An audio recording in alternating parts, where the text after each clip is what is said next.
what's up, everybody?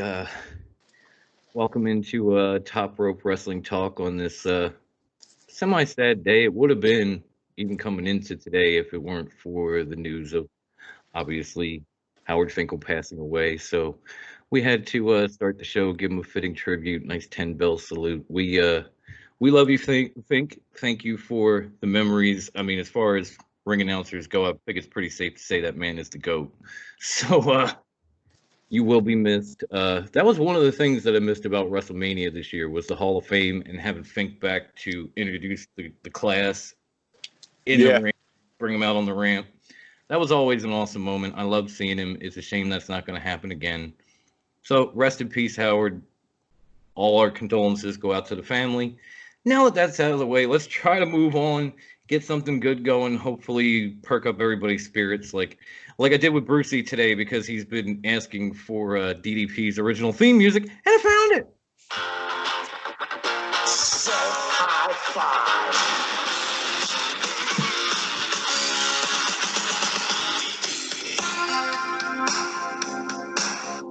Kurt Cobain would sue if he was still alive. How did Nirvana not sue? I mean, Courtney Love is still alive and kicking. I'm just saying. Like, that's crazy. Dave Grohl she probably don't made give some a money fuck. off of it. Okay, point, true. But still, you would think, or they just thought it was a nice tribute. Like, hopefully, nobody will sue us for the Fink tribute. Don't sue me. I don't have nothing. Okay. All I got are these 2 gold belts. We are what they call in the legal world judgment proof. It's a beautiful thing to be. All right, so now that we got the show back on track, let me try to kick things off and get everything going. I am, of course, joined by the usual 4 horsemen of the pandemic, starting with ladies first, because my mom kind of raised a gentleman. The world's greatest grandma, Latina Heat herself, Wendy. Naked grandma. Naked, huh? And of course, our resident hater, our hobo clown, the one and only Jose.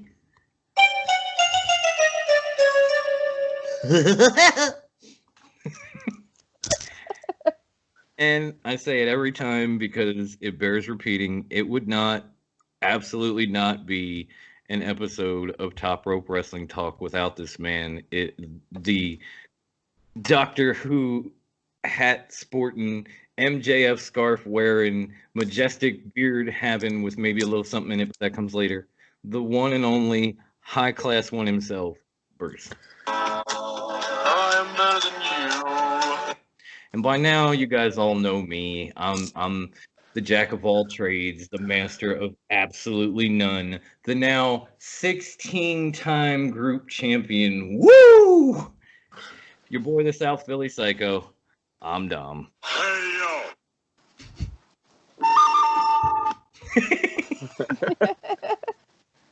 See, I had to get things going up a little bit, and especially because even before the Fink, rest in peace, we had a wild day yesterday at WWE. I think if I even look here, I might have some footage of the actual superstars lining up to get fired. I think where's the audio clip? I think it went something like this.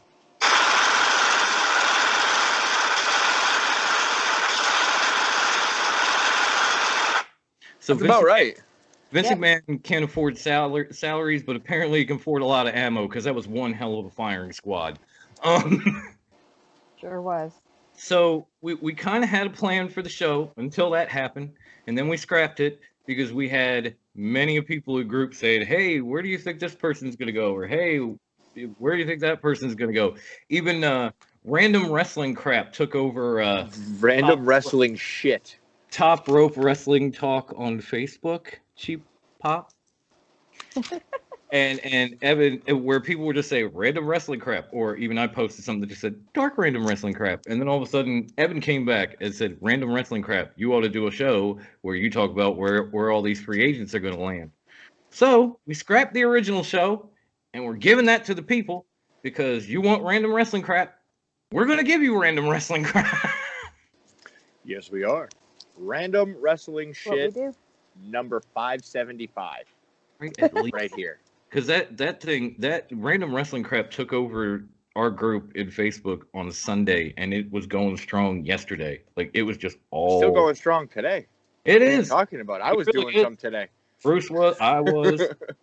We're having fun with it. I think originally Andrew came on Sunday and asked if he was the only one who posted random wrestling crap. And one of our members posted something and then put it to our attention, like, go see the post. And when we looked at then it, it snowballed. it just said random wrestling crap. And I laughed my ass off. And from there, It just snowballed. I'm sorry. Thank Random you. wrestling crap is to Top Rope as After Dark Wrestling Twitter is to wrestling Twitter. Yes. Yeah. Except not so NSFW. It's random wrestling crap is better to Top Rope Wrestling Talk than the neck tattoo is to Cody Rhodes. But that's Ew. Yo, I'm getting Right. a neck tat. Stop. Don't do it. Don't do it. Especially if it's gonna come up your cheek. Don't do Oh, it. bro, it's gonna be my whole from here all the way He's around gonna to get- the back, It's bro. gonna It's wrap gonna be right around. here. Oh, Nah, it's gonna he's be like gonna get right here. TR Gonna go right up my Red, white, cheeks. blue. TRWT, and the T is gonna be on the side of his face. It's gonna be right in the It's middle. gonna go a of little his bit onto your ear, just a little bit. Just a little bit. Yeah, a little bit like up behind my ear, maybe even up onto my head. I mean, I ain't got no hair. You know So I what? might as well fucking Could be the Bam whole- Bam the whole Bigelow thing. that shit. They've actually figured out how to tattoo the beard, so it's going on the beard. In case he doesn't like it, he can shave it. Let's start over. Although if he shaves that beard, I might cry. So I think my wife would kill me if I got a neck tattoo. yeah, I I know. thought you were gonna say if you shaved your beard. Well, that She- too. That she I too. can understand that. She hates that shit. Like neck tattoos. My wife hates that shit. Shut that down. That's not happening in this house.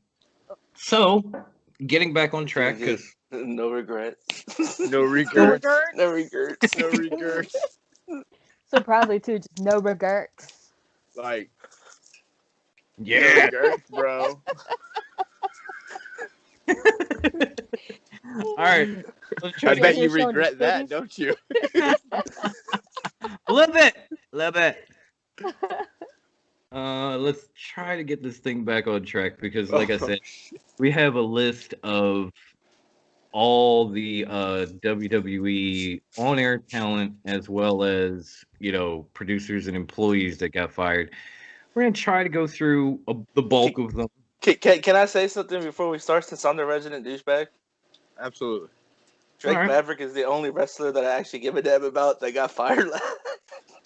I gotta be honest, man. When it first I happened, honestly don't care about the rest of them because the rest of them either have already asked for it or everybody and their mamas already said I was they gonna wanted say- them to go elsewhere. Oh, Now that it their happened, mamas. everybody's crying because of the coronavirus. up until yesterday, I didn't really give a damn about Drake Maverick ever. Like Rockstar Spud, Drake, whatever. Like you haven't slept with your wife, whatever, dumbass. I will. So He made us care. I really didn't. And then I saw that You video. really did make us care. God That damn, do video I had me care about crying. Drake Maverick now? I was like, Vince, you dumb geriatric buckethead motherfucker, bring back Drake. You dumb dirty son of a bitch. How You can done did him dirty. Like, Man. you literally had me crying with that video. It's like if you hire back Drake Maverick, I will forgive you for Hogan, damn it.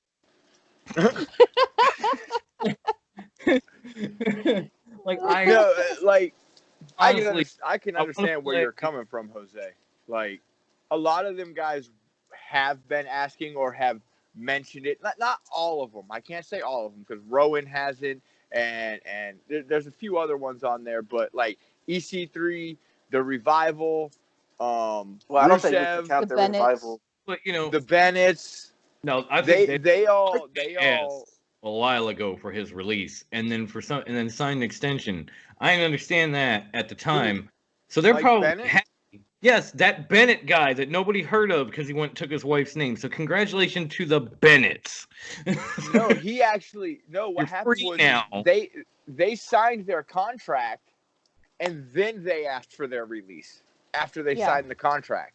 But I will say this: as soon as they were released, Mike Bennett got his balls back. So I was happy for him. And That's his name. deal.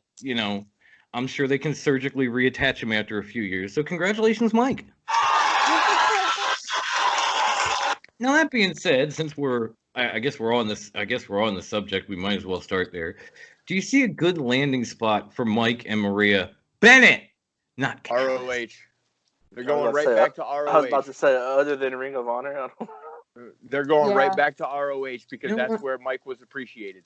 He really was, Mhm. and things didn't go very well for them in Impact, but his style being what it is, and I could see Maria. him even going to MLW.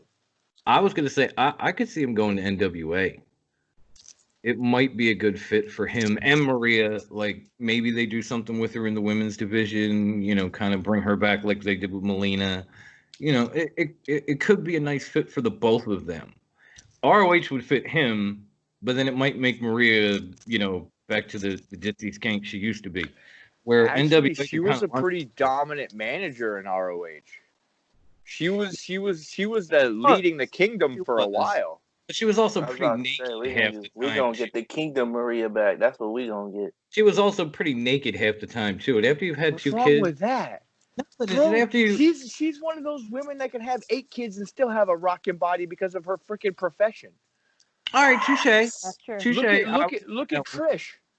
But I just think they could be better utilized in NWA. I like ROH too, but I think they could be better utilized over there once NWA comes back.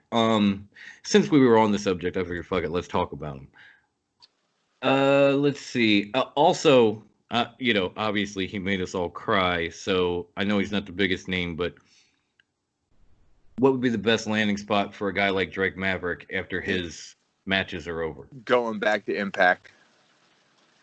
Yeah. Back could to see- Impact. Or going back across seas and finding a promotion over there and helping them. Yeah. Going to Stu Bennett's promotion. I could see Oh him yeah, going that would back. be a good spot for him. I could see him going back to Impact. I could see him going back someplace else, but I don't want to talk about that one until we get to somebody else. So I do like Impact. I think that's a good. I think that's a good fit for him. I could kind of, sort of, see him in MLW. Maybe, maybe, if he's willing to rock the suits and the bow ties again, he could be like the Dynasty's mascot. That might not be too bad for him. Don't they They have are one in gonna need Guido? another one since MJF is leaving. And Gino is more than a mascot. That dude. That's crazy. No, Yeah. no, Holiday would more be the mascot. True. The AirPod God is more. But if you get Spike, little guy, bow tie, be like the Spud. Dynasty's official spokesperson / mascot. Spud, Maverick. He's probably going to be Spud again because he can't, Which is If fine. anybody on this list goes back to WWE, it's gonna be Drake. Now the one that hurts because he's talk about not asking for a release. He's going on and on talking about how he's a WWE guy for life. That was Zack Ryder. Yeah. That one had to sting him a little bit. That I one know threw me. do. Not even gonna lie, that one threw me. That threw me for a I loop. said was it. like, I what? said it. I and said it you before said you. No, you said no fucking way, and then 10 minutes later, Zack Ryder's been released. No, see, you don't scroll in the group chat. So what No, you I didn't know. see, was me say it first. I was like, watch Ryder be next. And Jose's like, no way, bro. It's not going to happen because he's no way. Ryder's Jose. always been the And- one who always. I No, know. he does whatever they ask of him. Honestly, like Bruce, yeah. only 20 minutes later, there he went. And that was just, I know he didn't make Weren't we joking like, oh, give it 5 more minutes, and then like Yes. 45 minutes later, boop, gone. There it Like, is. And, like, we knew it was coming. Like, after Carl Anderson got cut, I was like, Gallows is next. Watch. That I was like, Anderson and Gallows, what? Okay, we'll get to Bro, that. they have a podcast out now That's awesome. I'm Gallows following. and Anderson. called Talking Shop. I'm following as soon as we get off this call. I'm gonna see if we can get them on. Maybe we could do a crossover like we did with Hulk. But so we're on Ryder. Well, So they could be talking let's throw shop. Ryder and Hawkins together and just put them in AEW. All right, that's a good idea. I was gonna say Anderson Gallows. Just going back to that, they could be talking shop on the top rope. Huh? Call me. All right, so he wants to put Hawkins and Ryder back together in AEW. I like that. The problem being AEW's tag team division right now might It's be crap. That's why they need more people. They need better Dude, tag teams. their tag division is bigger than their singles division at this point. I Like don't know if they. everything about their roster is a tag division. Like Bruce and I have been saying, I won't be surprised if they come I'm out with talking about legit tag teams, not people just thrown together. They've only got one thrown together team. Okay, Lucha Brothers, legit tag team. Best Friends, legit tag team. Hybrid 2, legit tag team. Young Bucks, legit tag team. Proud I and go Powerful. on. The old That's Bucks. just off yeah, top yeah, of my yeah. head. You know, they get, so getting I Ryder. forget because they Hawkins only in there, use like 2 or 3 of them anyway. I keep forgetting. And then the revival's going. and the Revival's probably going to go there because I don't want to see Hawkins and Ryder back together. there was news that the Revival were going to AEW weeks before the firing squad thing happened. Now, I like the idea, but I'd rather see Ryder go to AEW and maybe kind of, get back to that sort of same level he was at in WWE, like where he won the US title, won the Intercontinental title. That felt like Zach's peak. Like that's his ceiling. You could do that with Zach competing for like the TNT title. Which,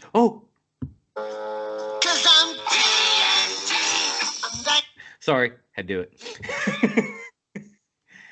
I think Zach Solo, I'm not sure if Kurt Hawkins really, to me, I feel like he'd be a better trainer at this point than in-ring competitor. That's what I was gonna say. They need to bring Ryder in as a performer in ring and bring Hawkins in as a trainer / producer, backstage guy.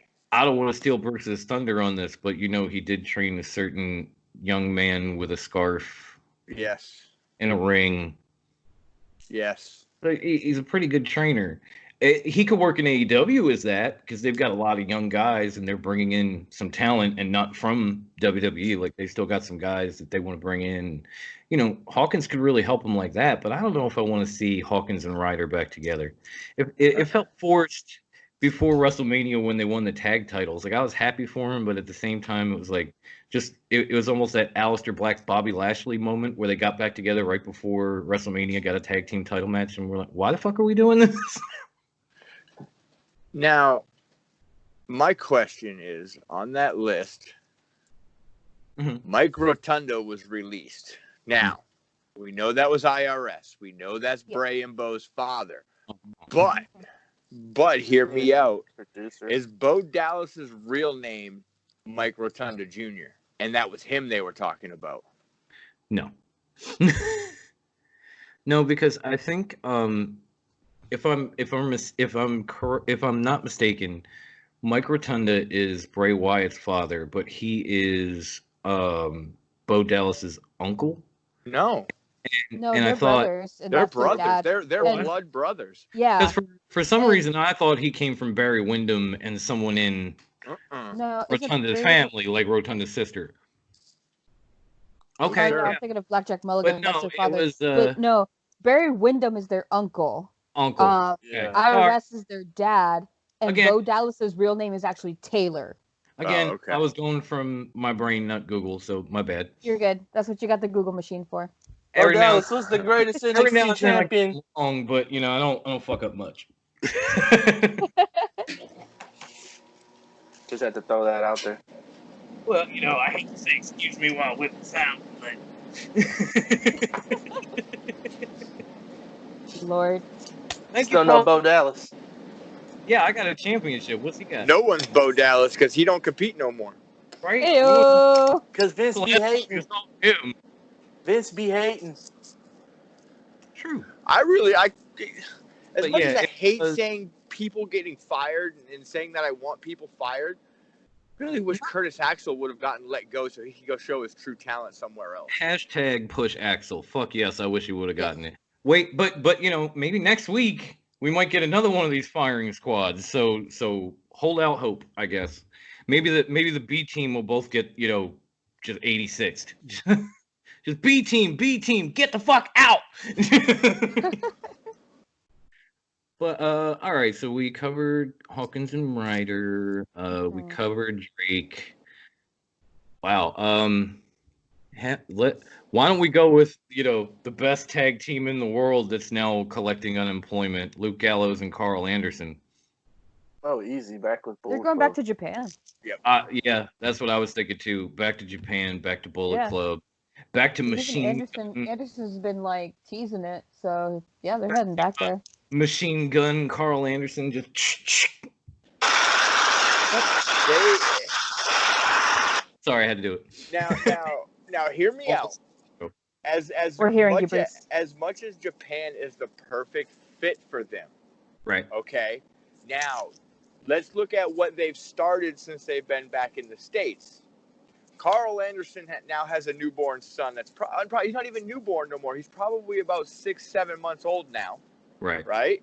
And him and Gallows also have opened a gym together that they frequent I forgot and about that. train at. So why wouldn't I think I know where AEW be a fit for them? Oh, Because they are friends with the Bucks and they are friends with Kenny Now, and they are friends with him. And they can be themselves. I thought you were going to say ROH because they have the New Japan crossover shows. Oh, that's So true. they could still be Bullet Club.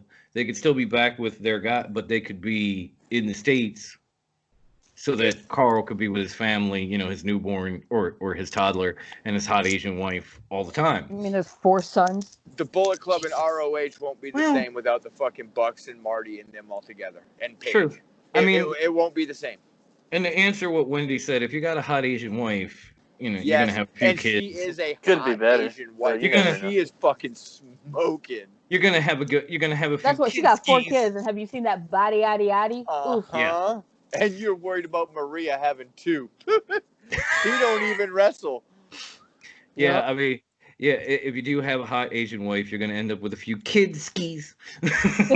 Just a few. But I mean, But yeah, I could see. I could see him in AEW, but I see more Japan. But I wouldn't be surprised if AEW happened for him, just because of what they have going stateside.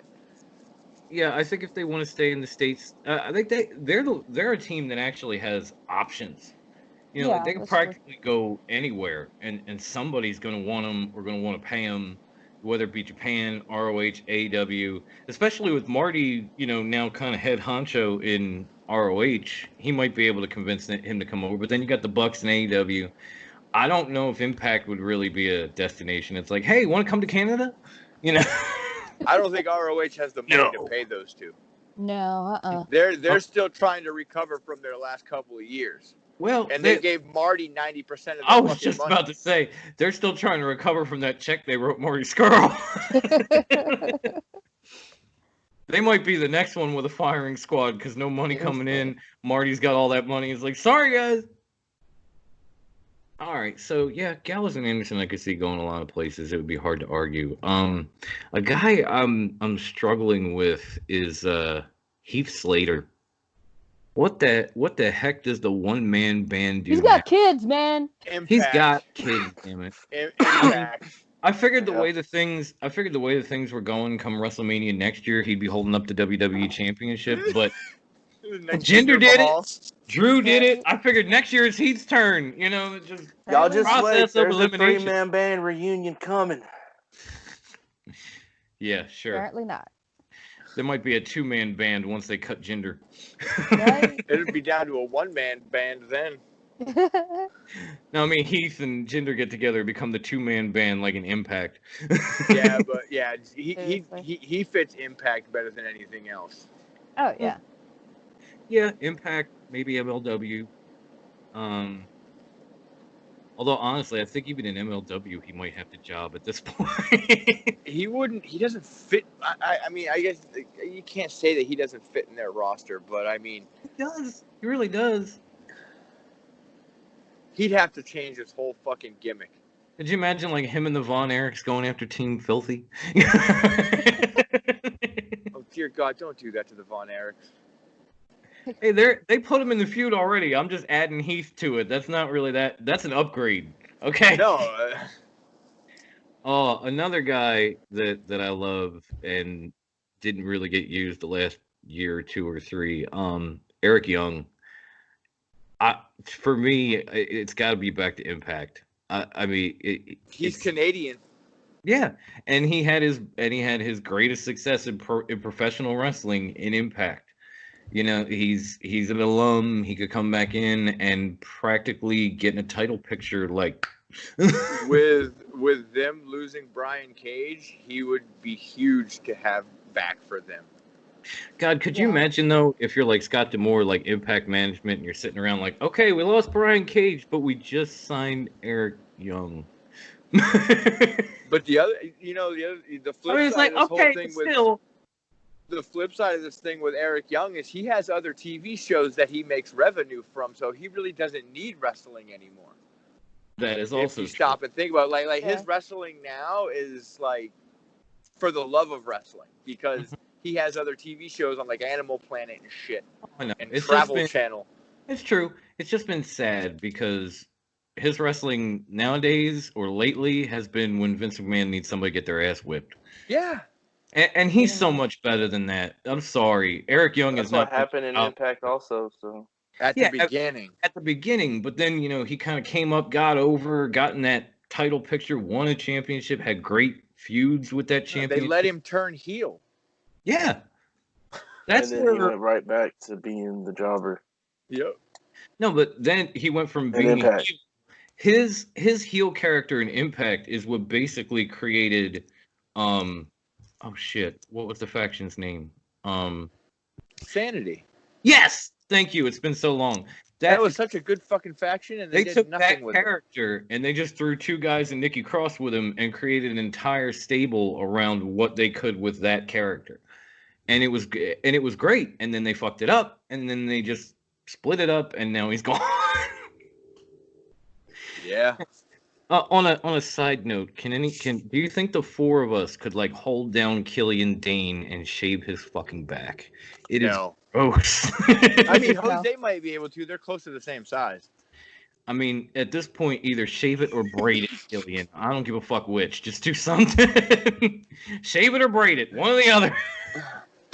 Give Nikki a call. Tell her like, yo, bitch, you got to do something about that. Maybe At maybe least she likes it. Maybe it helps keep her warm. You don't know. You don't know. She, Ladies like weird things, all right? cuddle, it's warmth. I don't know, but you'd be getting like fur in your mouth. Oh, You wake learn how to like Uh, angle your face just the right you way. wake up like a cat every morning, just coughing up a hairball. What are you doing licking his back? No, I mean, if you were sleeping against him and you're like breathing in the back hair all night, and God forbid your mouth opens, just hairball. People Who move the hell around. sleeps You end like up getting that? other body hair in your mouth, the a little hell chest hair, a little sleeps like arm that? hair. It's like Killian's back, Nikki Cross. Kidding? I woke up like that. I don't know how many mornings. Like I'll be laying on my stomach and my wife will be laying on my back. Oh wait, she says she doesn't snore. I'm sorry. So she doesn't She snore. hasn't hurt herself. She's never snored ever to the people watching this in podcast land. She hasn't heard herself snore, that's all. I could go so much further with that, but I'm just gonna move on to the next person because that next person is a man who totally vanished when he hit WWE. EC3. Oh, easy. I'm about to say Yeah. easy. I thought one of you guys were gonna be like, which one? So EC3 has been the most underutilized, just completely stuck in a closet and left to rot. And then they look down the payroll and they're like, oh, EC3's still here, fired. Oh! like he was even kind of on the lower end when he was in NXT for like 2 months. Like, Yeah. what was his biggest match? Oh shit, fucking frog, son of a. Yo, that fucker jumped on my leg, man. It's a frog, man. It scared me, bro. I'm not even paying attention. It jumped on my leg, It's motherfucker. not poisonous. It won't bite. It's a fucking frog. So, back to what I was saying. He The looked only like big- my the brother only- who was gay when the frog jumped up on his leg. He just, oh! the only big match he had was for the North American title in the ladder match. After that, he got jumped by Undisputed Era, blew out his knee, and then there was really nothing that from was him. that. He got brought up to Yeah. the main roster. He did those. He was He did He those. was in NXT wonderful- for like 2 months. You remember how they plugged him in those vignettes with like him and Lars Sullivan and all that for like 3 months, and he came up. Everybody they had no idea they were going to do with. Right. Yeah. And he came out and he had like 2 matches with Moxley, and then he just disappeared. Yeah. Have you guys seen his like Twitter and Instagram posts recently? There's been a lot of shade being thrown out there, and then Before he got released, he was throwing a ton of shade at WWE. yeah, he was one shady lady. But today's tweet says, "No, I will not do your podcast. No, I will not do an interview for your website. No, I'm not interested in doing your autograph signing in 8 months. For the first time in a long time, I control the narrative now. Hashtag free EC3." So I think he's okay with being released. Oh yeah. So he wasn't. Just to be clear, he wasn't talking about our podcast or our. I'm pretty sure it's all of us. Everybody. He's not doing a single one of us. He looked at everybody and said, "Your mom." All right. Now I Pretty do want. much. He's like, all y'all, your mom's a hoe. Basically. Mhm. He like walked up on us real nice and just farted in our mouth and took off running. Just. Pretty much. Here you go, Vince. A straw for you, so you can suck the farts out my ass. Yes. Vince is like, what do I do with this shit? But he definitely deserves a better landing spot. Where do you guys think ECW? Yeah. Where do you think EC3 will end up next? Sorry, on the brain. Did we I lose? kind of would like to see him at NWA. I think we lost Bruce. I saw a crash of like thunder or lightning, and then he just dipped. I'm hoping he didn't get hit. The darkness took him. No, I'm afraid he got hit by lightning. But I'm sorry. We'll find out soon enough. Jose, you said what? I'm sorry. Bruce? No, oh, there you go. Where did you say he's gonna go? I apologize. We had, I wouldn't mind seeing him show up in AEW.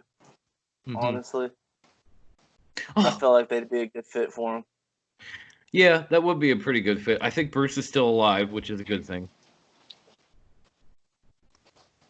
I was worried about him. There he is. He's alive. Back. I thought for a minute there, I thought you got hit by lightning. I'm not even gonna lie. I'm here. So can I talk about the 3 game? You guys didn't get past that yet, did you? Get past what? EC3? No, we're we're still dude. We're worried about you because I saw lightning and then you were gone. I was like, shit, he got hit. It wasn't lightning. I had my power flickered. Gotcha. No, I could really see him landing well in AEW. Even like Dom, like frogs. Fuck you. It was brought up like he could fit in well with Wardlow and MJF on. Yeah. He could totally be their their hammer. Their hammerstone in AEW. I would love it though if if he got there and then down the line Wardlow and EC3 like teamed against MJF and started a whole thing. Because I was gonna say my pick was AEW as well, but and or what he just said was my pick. I thought he was gonna go with the invasion thing. I was gonna say put him with MJF and Wardlow. Now you have this kind of like 1%er dynasty faction in AEW. Maybe even get like I said, Spike, but you bring Spike in. Spud. Like, fucking ECW. I got it on the brain, dude. I can't help myself. You get Spud, you bring him you put them all in the suits, you put Spud back in the bow tie, and you just have them ball out and like jumping everybody because they're the top 1%. They're better than everyone and they know it. And then maybe you have a group that could possibly dominate the way kind of the Inner Circle was starting out in AEW. That would be kind of cool. There was some talk of an invasion angle where he attacks MJF? Yeah, he attacks MJF. And like in the video, he was like the only one that really didn't have any affiliation with anyone, but it was more the fact that he was always compared to MJF when he was in WWE, and that's what he was supposed to be, but it never happened. So it was more of like, hey, fucker, but he's not. It's EC3 telling MJF. Yes. I am better than you. No. Not even. No. I like EC3, but he is not better than MJF. No, I know. I'm saying that's the evasion angle where he jumps him. No, yes. I mean, arguments can be made. Nah. On that topic, arguments could be made had he actually shown up on more than 2 Raws. That's only if we're talking about WWE, but as we all know, they are not the end-all be-all. They are not the only promotion. Absolutely not. I understand that, but would you also go back to his time in Impact? He was on top while the company was crashing. Okay, let's talk about MJF. What goal has he held other than the middleweight title from MLW? He's got the ring. The ring's not a title. The ring is because he's a bitch. He's Cody's bitch boy. He had the tag titles. Was a title? Yeah, he had the tag championships with Holiday too. So basically, in terms of championships, EC3 is better than him. Case closed. Maybe. EC3's had a world title. MJF has it. That's not even counted by PWI. They consider AEW a world title, so it is. It's and not. Again, all right, hold on. It's a United States title if you want to be technical. And again, when he was a world heavyweight champion, the company was going into the toilet, so that doesn't say much about EC3 either. He's still champion of a toilet. Moving on. Leo Rush. Anybody got anything? ROH. Does anybody care? No. Yeah. I really don't. No, he won't go to Impact. He'll go to ROH.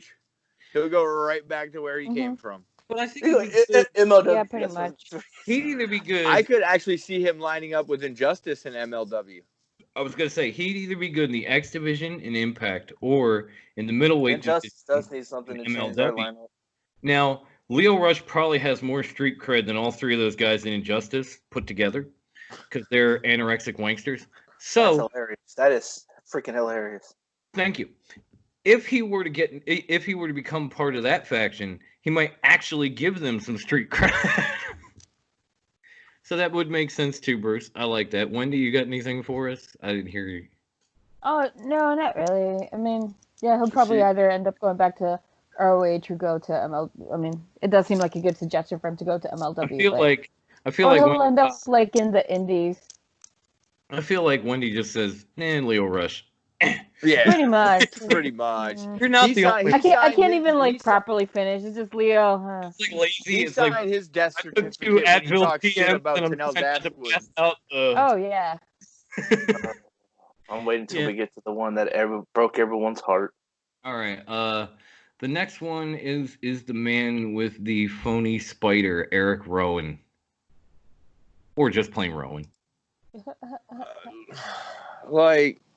I want Bruce to kick this off because Bruce almost has Rowan's beard. So, the dude can actually work, but I just want him to stay as far away from Brody Lee as possible. Yes, amen. I just want him to stay as far. I want those two not to be associated with each other for a long, long time.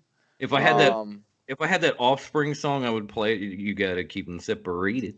But at the same time, like there's so many people I don't see him going to Japan. I really don't. No, I don't see him going to Japan. I don't see him going to AEW.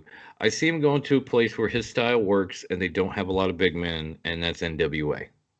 Yeah, I could see that. Yeah, all right, I could see that. He cuts great promos. He's a very intelligent man. He's a great worker. He's very smash mouth. He'd fit in perfectly with what they're doing, and they do not have a lot of big guys. Their biggest guys are who? The Dawsons? And last I checked, I think they got fired right before Power went off the air because, their biggest guys are actually the Bouncers from ROH. Yeah. Mm-hmm. But because they came in and took out the Dawsons and got them fired. But there's not a lot of like big men. You know, everybody complains about AEW. There's not a lot of big men in NWA, and Rowan would be a perfect fit. So I think Billy might reach out to him because that just seems like a very wise pick, considering he's kind of got the total package, and they could really work with him. But yeah, I'm with you, bro. They can do like 80s killer style stuff with him. I don't want Rowan aligned with Brody Lee. I don't want him feuding with Brody Lee. I want him kept away from that as much as possible. It's just too easy. It's too easy for them to get him. It's too easy for them to do something with him. It'll end up blowing They up would in their... just make him one of the ones under the mask. That's all they would do. More or less, it would lead to a feud where he ends up losing and grabbing a mask, and then it's just Wyatt family all over again. So, yeah, I don't want to see it. I really don't. I want to see these two get the singles pushes they already deserved long before they left WWE. Yeah. In that case, they need to be at different promotions. All right, the next one is, man, this one kind of stings considering she was injured Monday and fired Wednesday. Sarah Logan. That's fucking bullshit. Eric That was Rosewood. nasty business. Now, obviously, this is pre-recorded, so maybe, and it could have been a worked injury. So, but still, it felt fucked up to get squashed by her, to get, injured supposedly, and get fired 2 days later. Where do you see Sarah Logan ending up? I was actually not a AEW. big fan of hers. I don't want her there. I just want her to go back down to the indies, like go work some yes, I was gonna say like gymnasium. MLW or Ring of Honor. I liked her in NXT. I actually remember a point where she was almost kind of hot, and she was talented. She was hot, bro. I seen her live. Yeah, and she was hot. talented, and I was like, wow, that's cool. And then they brought her in with the Riot Squad, and she looked kind of weird. And Yeah, now that's one group that never made sense to me, the Riot Squad. You want Yeah, Bruce kinda wants like to the talk Inner about Circle. groups not making sense? The Riot Squad didn't make sense. You had a wolf girl, a punk girl, and this hot kawaii blonde chick. In what world does or this make sense? pink-haired chick with None. a fucking lollipop. None of it made sense. That group didn't belong together. That's way that's less. like Pride and Powerful. It's No, just no, the no. Inner Circle. No, Don't, that's what I'm saying. don't, Like let's at least not. Inner Circle makes sense. The We got so Riot much to Squad talk did about, not make let's sense not. at all. No, The it Riot didn't. Squad did not make any sense at But all. it was weird because Sarah Logan was was hot in NXT and she could work. So I thought, man, she's going places. And then she got into WWE with the Riot Squad. She had those weird dookie stoner braids, and now she's got like the camo Viking look going on. And She's married to a Viking. I understand that, but what's with all the goddamn Looks like camo? she crawled out She of doesn't the want to be. swamp. She doesn't want to be at a Viking funeral and have a hunting trip break out. What the fuck is the look? I don't get it. I just don't. I don't know think she what they needs were to doing. go back way down to the indies, re-event, and work her way back up to something else. I honestly, considering the size of it and the way it's improved but still needs work, I think she would do okay in AEW. I don't know about Ring of Honor, cause damn, like Their women's division is not good.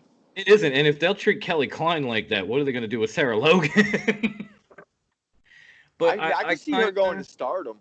Stardom would be good. Yes, definitely. AEW might be a good fit. Outside of that, I don't know. I really don't. It's like maybe get back on the indies and kind of, fine tune some stuff, get a decent look, get a decent gimmick going on. Yeah. Maybe Reinvent Impact. herself. Who knows?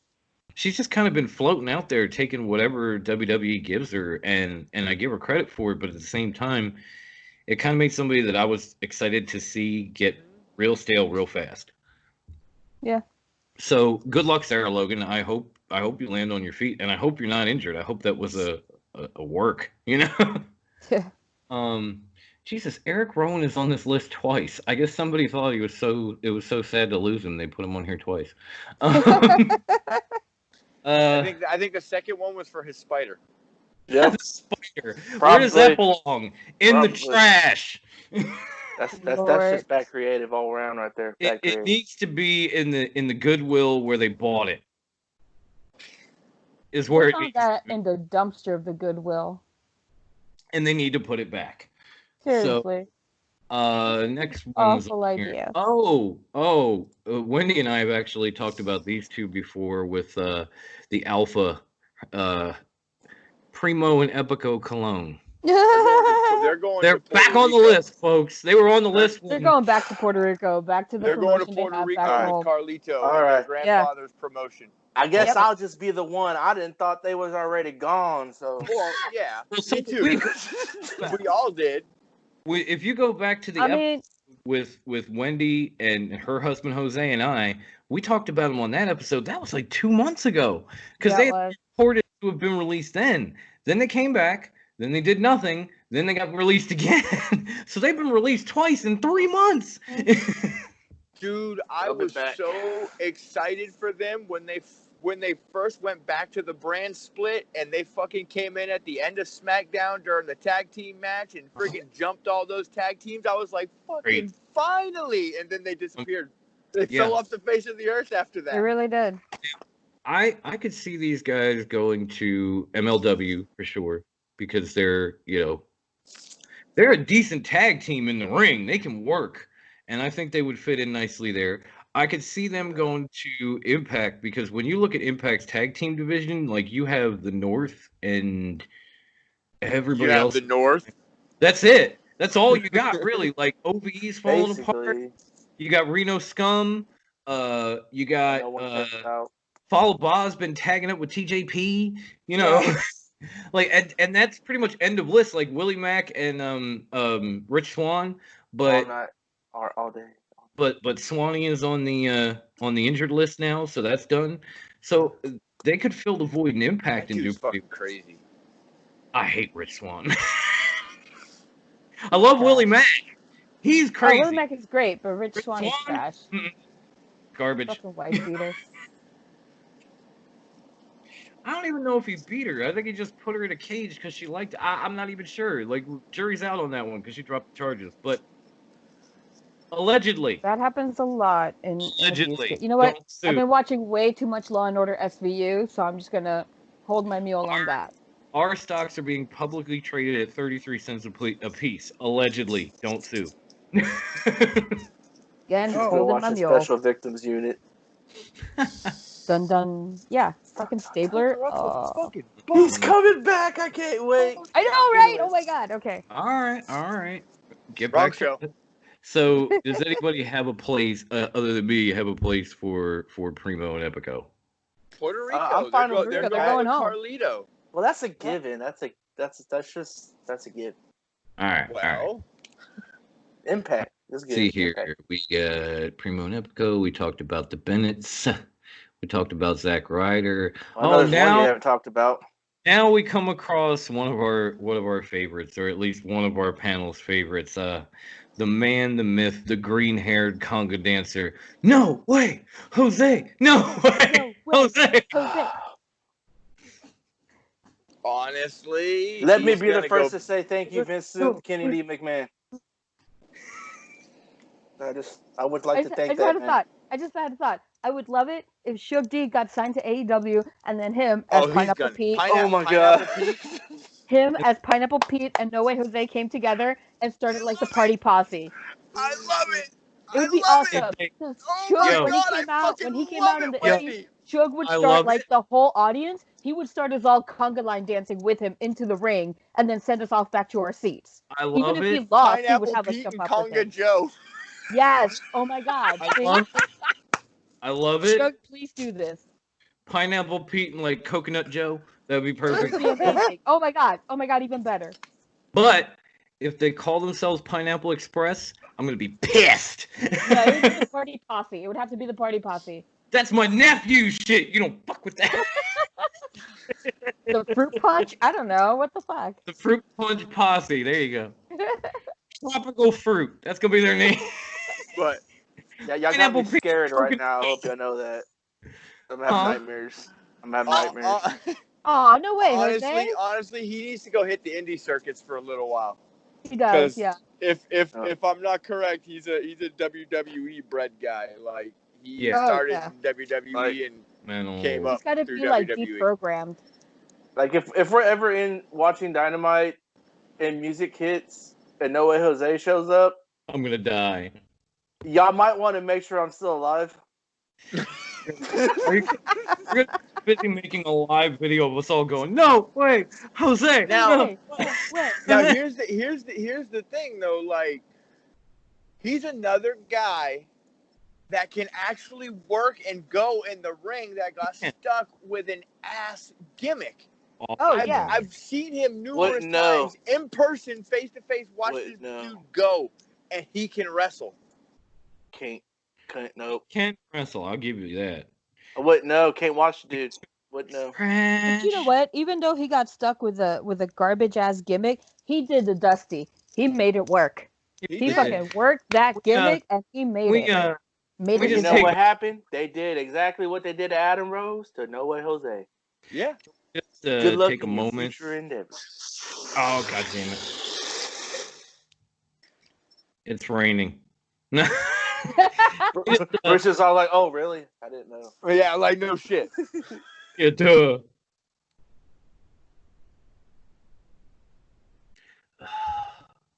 What are we waiting for? I don't know. We're waiting for Dom. At the moment. But can we just take a moment and give ourselves one of these?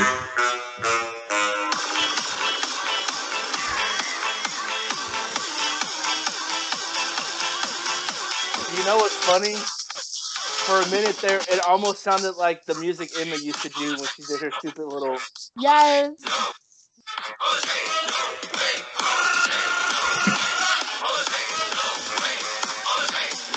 You gotta do the Emma point. Okay. Yes. That was for you, Jose. That was for No way, Jose. Love it. That was for No Way, Jose. We have a Fink tribute now. This way to pick up the spirits again. That's all that was. Of course. All right, so let's go back to the list. And oh boy, this one's gonna cause problems. I can only imagine. Remaining on my list, and nope, not yet. We're talking in ring, not yet. Last one is a man that all of us, but probably one person, feel pretty strongly, positively about, and one doesn't. And that would be Rusev. I'm glad he's freed. He got it, but I'm glad he's free. The he's question gonna be over like a motherfucker wherever he goes. As long as he's put with somebody else, yeah. All right, hold on. The biggest question out of all of this before we start debating is, how the fuck you get fired on Rusev Day? And how does your wife keep her job? Right? She was the right one. Get rid of her ass. Even Bobby Lashley wants to drop her, and they're like, oh, no, we got to get rid of Rusev. Oh, he's not good shit. Oh. Because Lana can get herself over and Rusev can't. Lana can get herself hated. That's about it. And not even good heat. Lana can get you wanting to puke. She got Rusev over? She didn't get Rusev over. Yeah, Rusev didn't get Rusev over. He got over with Lana and he got over with Aiden English. Okay.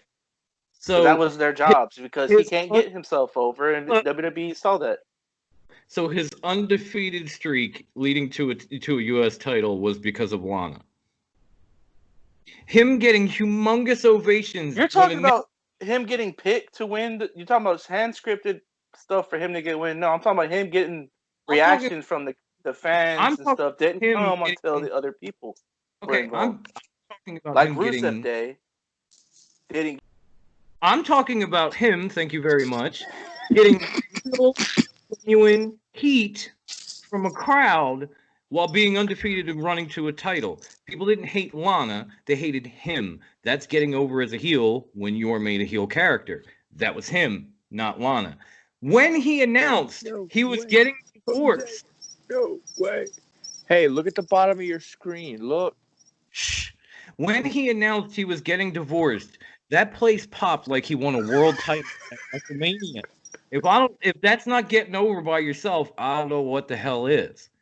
Not only that, shitty little remarks by people say, oh, well, he didn't get over because of Lana or whatever. That's what's killing managers in this day and age. That's why you don't have woman or Miss Elizabeth type characters. That's why Paul Heyman is an advocate and not a manager. That's why Paul Heyman is one of the last managers in the goddamn industry. Oh, in WWE. There's not a lot outside either. You have a couple in MLW. You have a couple in AEW. They used to be everywhere. Jimmy Hart, Bobby the Brain Heenan, Paul Lee, Sapphire, Scary Sherry, Miss Elizabeth. The list went on and on. Now you got 3 guys in every promotion. Managers are dying bringing out. it back. Managers are dying out. Well, thank you, AEW. But managers are dying out because we got people going, oh, well, that guy can't get over without them. Who gives a fuck? They're over. And that manager is just as vital a part. You can't tell me that the Mouth of the South didn't get guys over. Who gives a shit? We still got the Honky Tonk Man, Greg the Hammer Valentine. The list goes on and on. We got Hulk Hogan in WCW with Jimmy Hart. But Jimmy Hart didn't help him. And Hulk Hogan couldn't have got over by himself. It doesn't fucking matter. What matters is whether or not they get over. Who gives a shit if they got a manager and an escort? Penelope Ford is not getting Kip Sabian over. Kip Sabian is getting himself over. No, Penelope Ford is getting me wood. She's not getting over. The man can do it in the ring, and people genuinely fucking hate him as a heel. It's like if you put a manager with MJF and people are booing him, is that because of the manager? Or is it because of what MJF can say on the mic? Well, that's just bad creative. If you put somebody to manage Thank MJF, you, Wendy, that's for just bad acknowledging the the greatness that is MJF. Right. You're welcome, Brucey. Even in ECW, like, Raven had Beulah. Raven would have got over without her or with her. It wouldn't have mattered. Rusev would have got over without Lana or with her. And we don't know that. He was over they never let him without her. We do, because every time he came out since the divorce, people popped like he won a title at WrestleMania. That means you're over. People also popped before the whole goddamn wedding thing to begin with, so we're not even going to talk about how stupid our fans can be sometimes. People didn't pop. All the crazy shit started happening. People were booing until all the crazy shit started happening. Can we talk about Lance Storm? We're gonna. But what we haven't said is, where do you think Rusev will end up next? NWA is the best place for him. I like that. I actually do like that. Bruce? I agree with you, Jose. You know what? What? Chicken butt. Yeah, that too. A second coming of the Radicals with Rusev and the Revival. Ooh, that's not bad. That's not bad at all. Fuck you, Jose. In AEW, can we replace Rusev with Zack Ryder? No. Well, there were four of them in the Radicals. Okay, then we add Zack Ryder in it. I'm cool with that. Okay. Yeah. I'm cool with that. And they're managed by Aiden English. Who was also He's released. another one that got released. He's another one that got released. We're going to talk about him, but I think he actually had like a very hopeful video on his Instagram, and it was like basically saying, even though we're all going through tough times, like, this is fine. This will be okay. Like, we'll move forward, and we'll encounter bigger and better things from this. Wendy, would you agree? Yeah, thank you. Wendy, would you agree it was the opposite of the Drake Maverick video? Like, if you were crying at Jake Maverick, you heard Aiden English and you thought, oh, there's hope. Yeah, no, totally. Like, you almost smiled. Because I felt hopeful, even like in my personal life. I was like, damn, you're right. Like, I will be okay. This will be fine. And he can do commentary and all the other stuff. He can do commentary. So, you get a lot out of Aiden English. And you know where he's going? He's got You know where he's going? MLW. Because of his wife? Oh, yes. Triple ASA. Yep. Wow. Yep. Oh, MLW. I'm telling you right now, it's going to be MLW. He might be the whitest guy to ever come up. got working for. I actually did think about that as I was watching his video. Working. And I mean, as far as complexion, he may be the whitest guy to ever show up in AAA ever. And he might be one of the ones to do one of the best frog splashes we see. Like, my man. Yep. My man is dominantly He's making his father-in-law proud with that. Yep. That's for sure.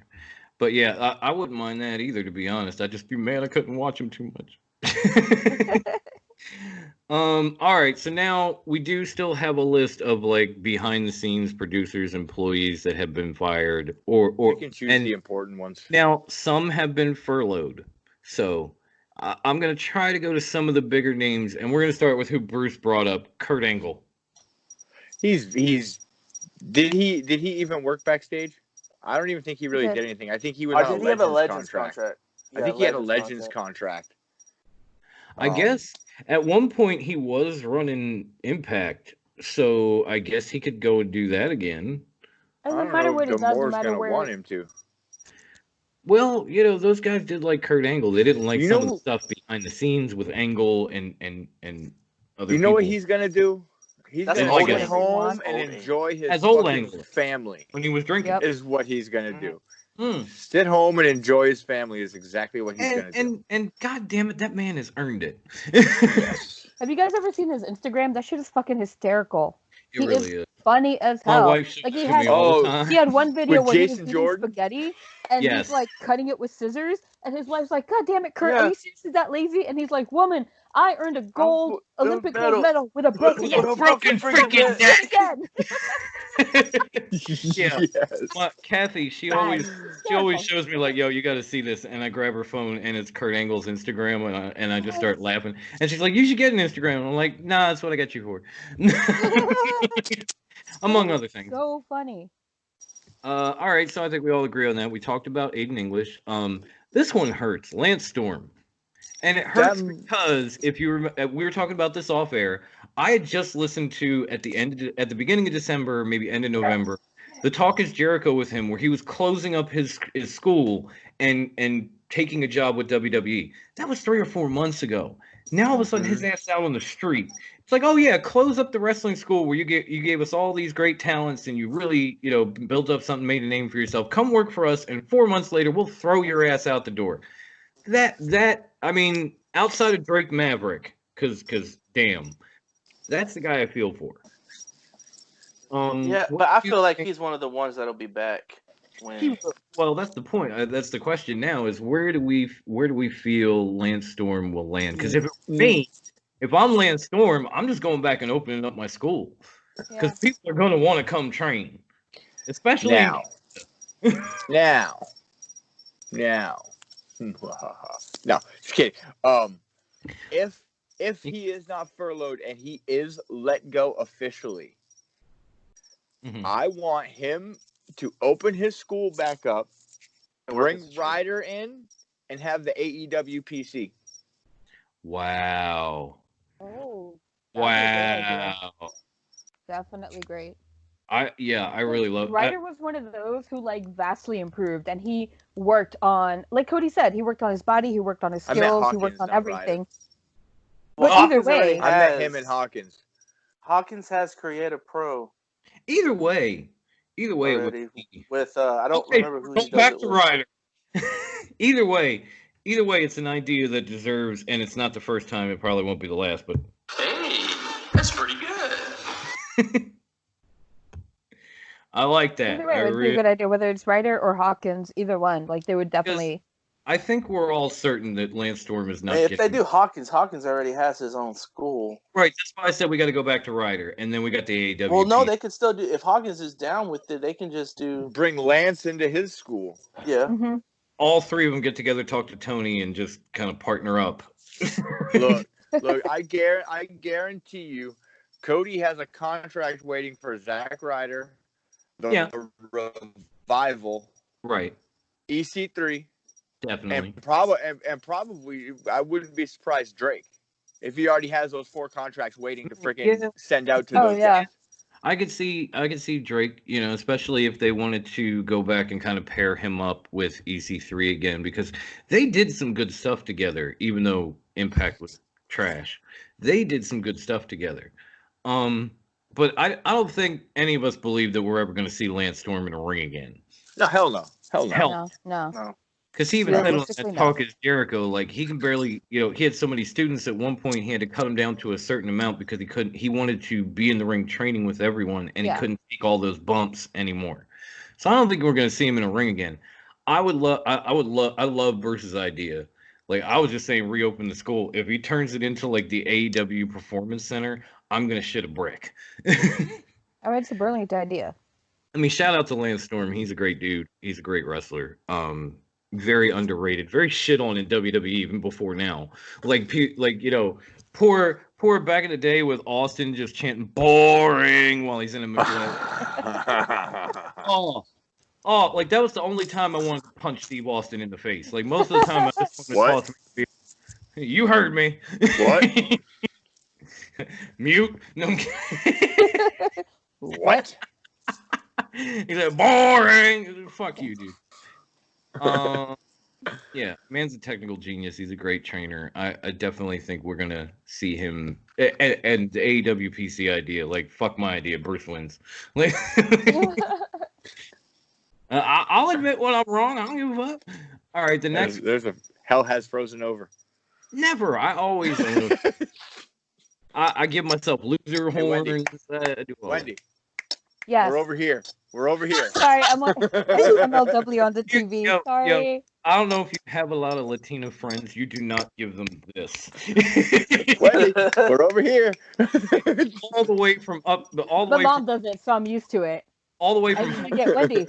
Focus. all the way from Yeah, hundreds of sorry. miles away. Bruce is gonna get hit in the back of the head with a chancla in like 10 minutes. I'm just gonna see it like flying in. Gotcha, Y'all see me duck. If y'all see me duck, y'all know why. Reflex. right?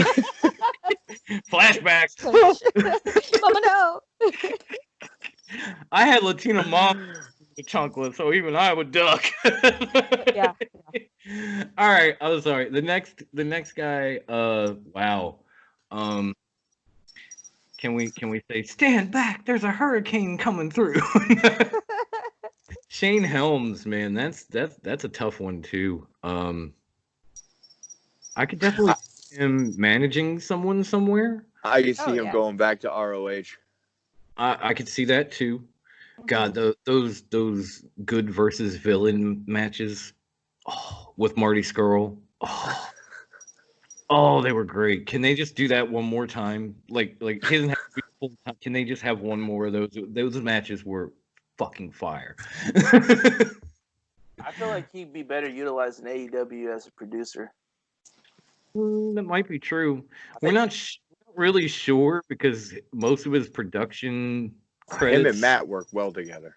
Well, yeah, but most of his time as a producer has been in WWE, and you don't get a whole lot of your ideas used in WWE if you catch my drift.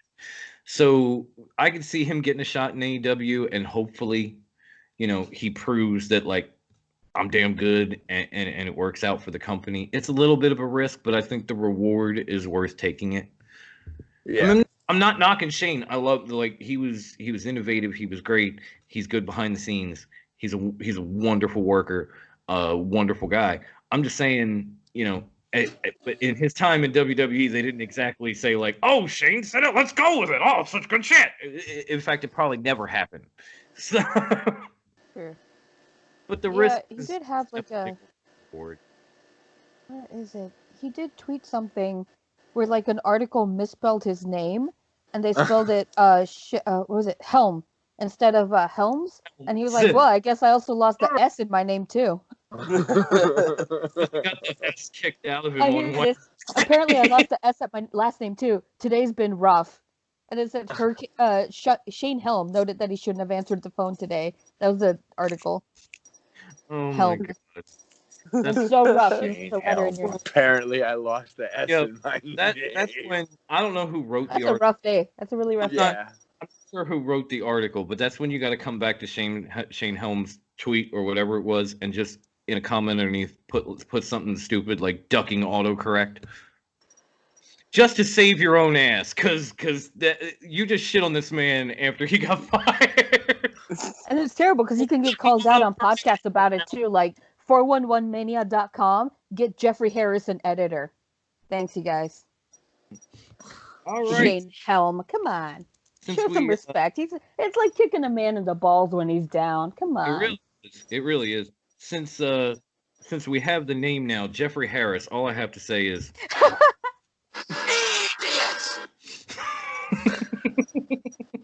Ren and Stimpy, nice. Yeah, I like to do what I can do when I can do it. Let's see here. What do we got? Sarah Stock, wasn't she the female official that came up from NXT? I think it is.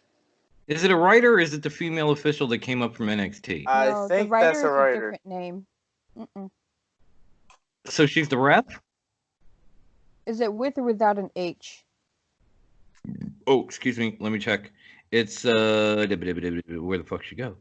Right there. It's with an H. Sarah. It says Canadian professional wrestler, most recently signed to WWE as a women's trainer and producer.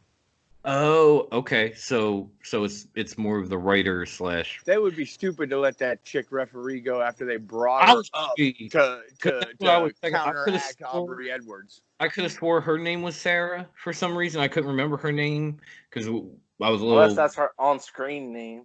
Yeah, and so everybody's got to have a different name. If it was that ref, I was gonna be pissed because I remember her last day, like the Blackheart giving her a send off, and she's crying, and she goes to WWE, and then they cut her like 6 months later. It's like, I hate you even more. Did they go with that Mike Chioda, the referee? Yep. Like did. The main guy. There you go, Sarah Stock. Oh, okay. Yeah, okay. Mike Chioda has been with WWE practically my whole life. Forever. Yeah. He was the first. He's like this generation's Earl Hebner.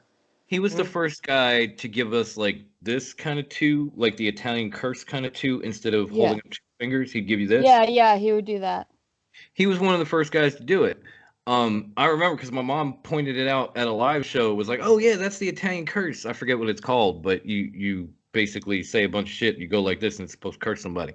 Isn't that Ronnie Dio used to do it all the time too, right? And that's how people started doing the Devil's Punch. Yes. Why I remember that, I don't know. It all came from yes. Yeah. Thank you. I remember hearing. Anyway, I remember hearing a story about Ronnie Dio saying like his grandma used to do it all the time. Yeah.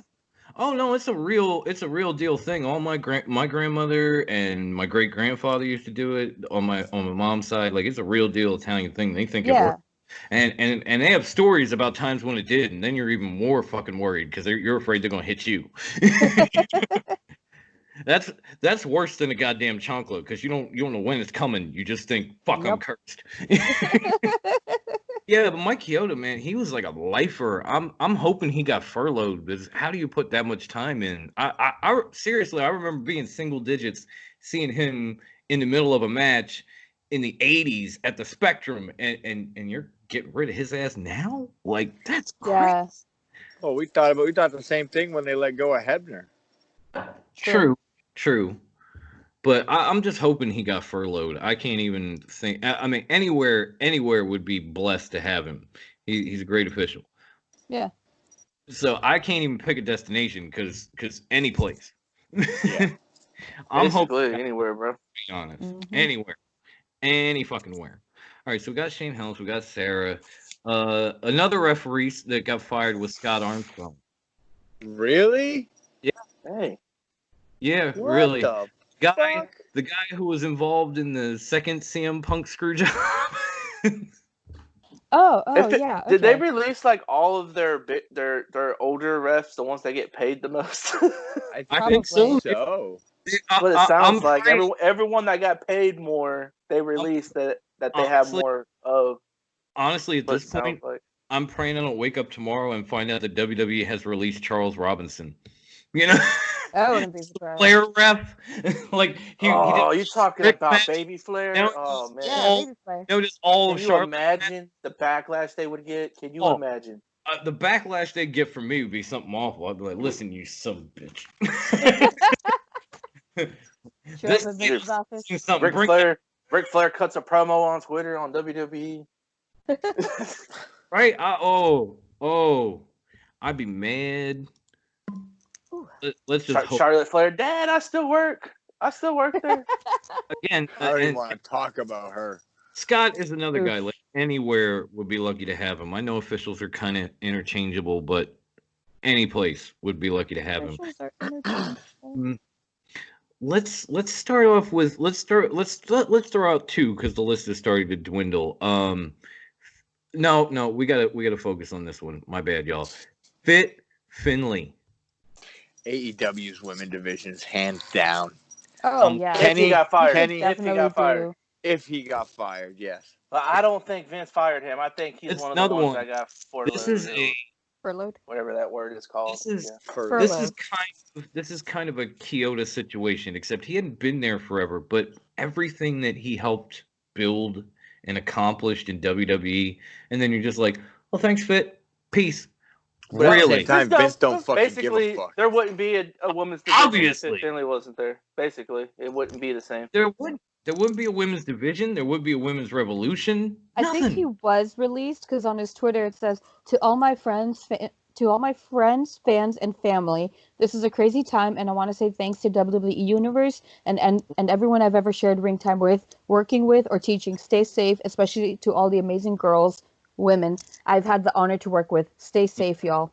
Now, honestly, if I could sit at one of those tables and put something on the front of it, there would be no women's revolution if it weren't for damn air conditioner. No. Florida, bro. I know. Could you imagine though the things he did for WWE, what he could do for AEW? There would be no women's revolution if it weren't for Fit Finley and Paige. Don't bother trying to change my mind. That would be my table. I'll just be sitting there drinking coffee, like, you can't argue this. Because Fit Finley helped build a women's division, even helped build the revolution. And if it weren't for Paige going after the Bellas when I think Nikki was the longest reigning Divas champion, there would have never been Stephanie McMahon calling for the women's revolution. Everything started with those two, and it grew from there. And now Paige can't wrestle, and Fit Finley's out on his ass. I'm with Bruce. Send him to AEW. He could have that women's division into shape. Britt Baker he could do wonders there. Right. That's why she's got to go to the inner circle so she can work with Jericho constantly. But she so won't he could have teach to. her a thing or two. The thing about AEW, she won't have to. We won't have to suffer Britt Baker in the inner circle if Fit Finley gets hired in AEW. Yeah. True, but I don't know if you noticed this. When I say something, I kind of that means we can still get Brandy. But when I say something, like when I make a prediction, I just kind of lay back with it, and you guys will ask me like, "Oh, have you given up yet?" Nope, and I'll move on. Bruce will just continue to say it on every episode over and over, like with Marty. And then when it doesn't happen, that man is inconsolable for like a week at least. It's ridiculous. That's why I put it out there. I say, mark my words, go to the tape if you want it, and then I let it go. And if I'm wrong, I'm like, I'm sorry, I'm ashamed, and I kind of just hit something and still going to AEW.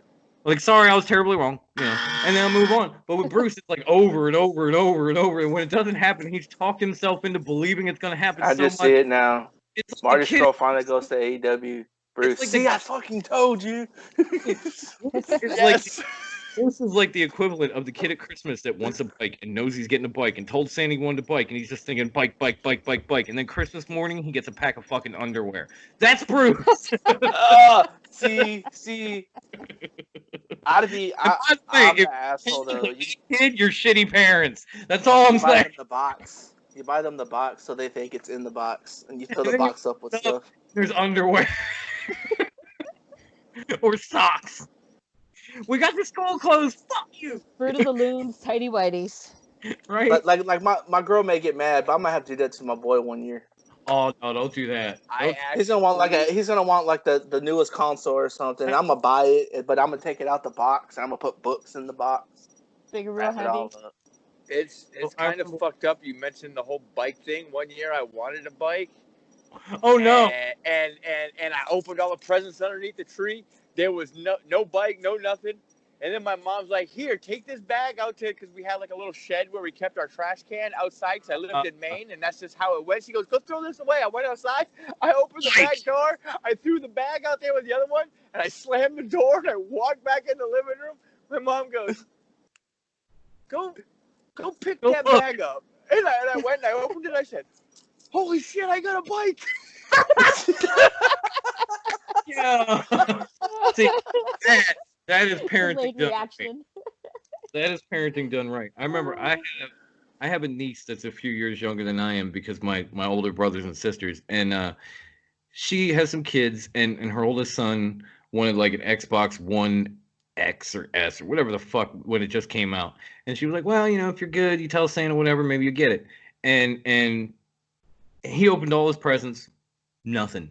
He was pissed, and she said, "Do me a favor, go in the pantry closet and get the cereal for your younger brother because I don't feel like getting up. And he said, okay. And he went and he opened the pantry closet, and the only thing in the closet was the Xbox on a shelf. And when he took video of this, when he opened the closet, he just lost his fucking mind.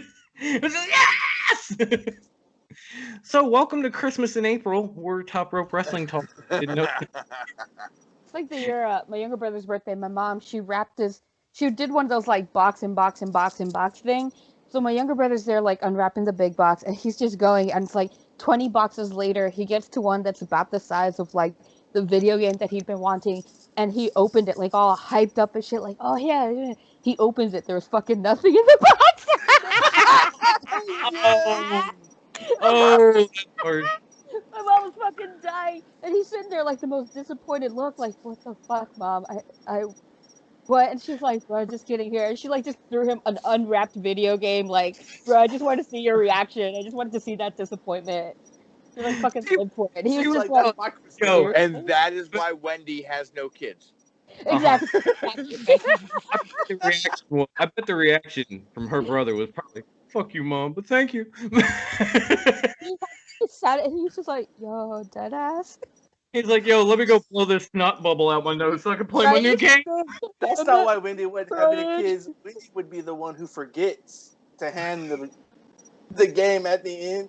Right. Not even. He goes to the room crying and shit. I was gonna get it for you. No.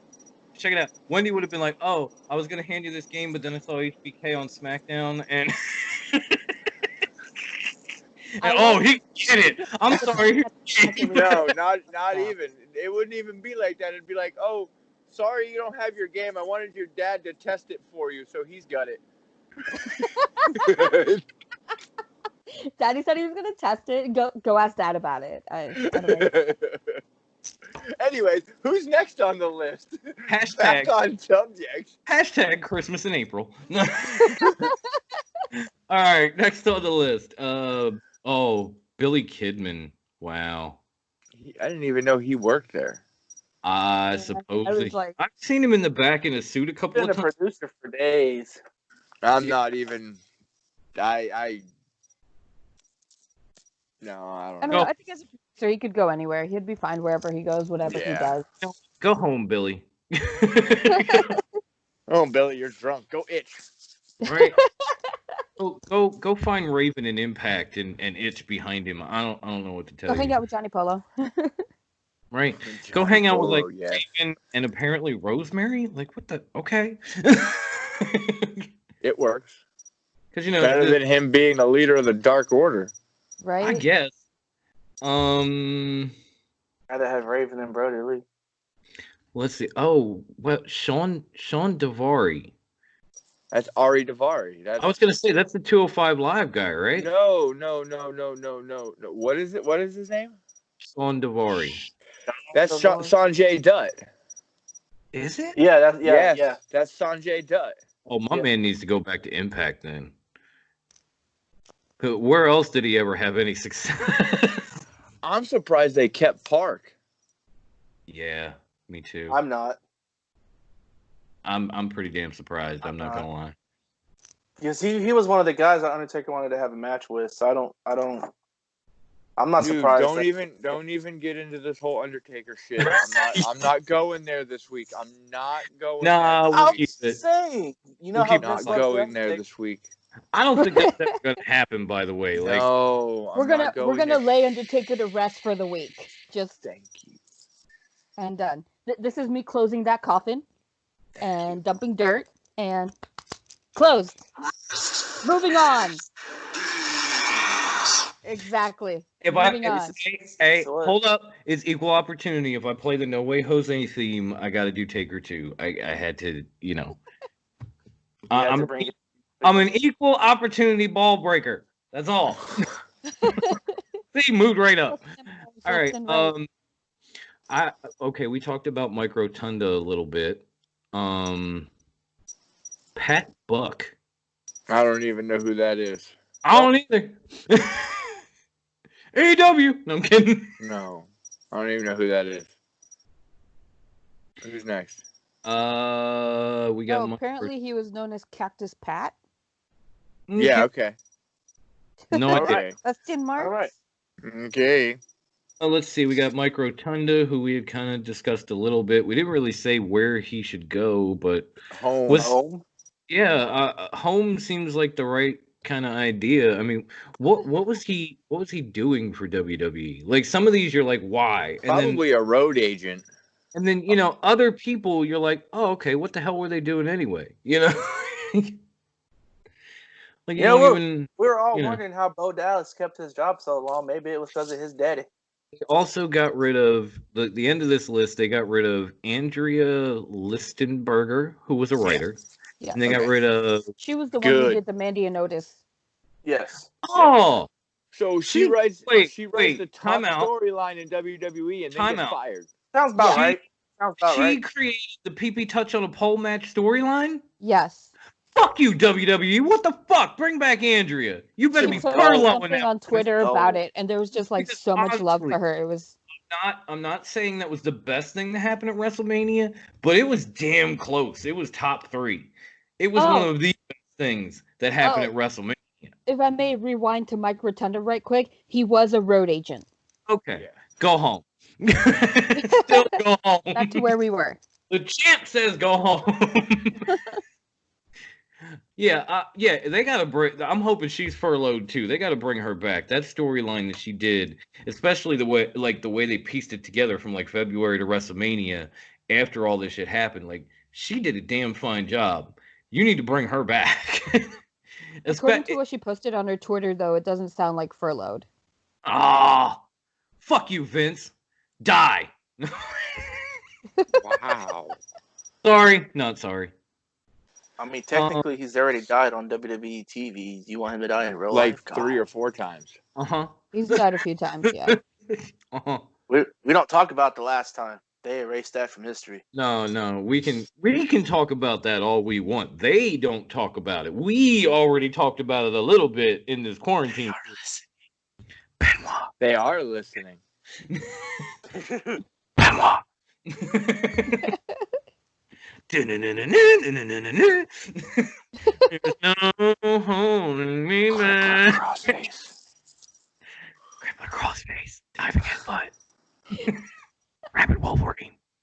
Pass it on. Okay, sorry. The last person on the list is Jerry Soto, who was one of the Spanish language announcers. Okay. There's a lot of Spanish announce teams out there, homie. I'm sure they could use you. Yeah. Sorry you got fired, man. Like, as a person who got laid off and ain't worked in at least a month, I feel you. But yeah, join the club.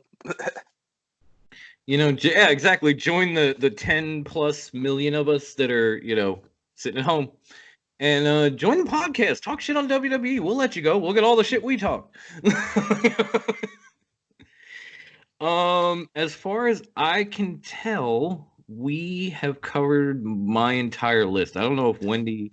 There's some NXT superstars too. Lance Archer and Colt Cabana was fucking an awesome match.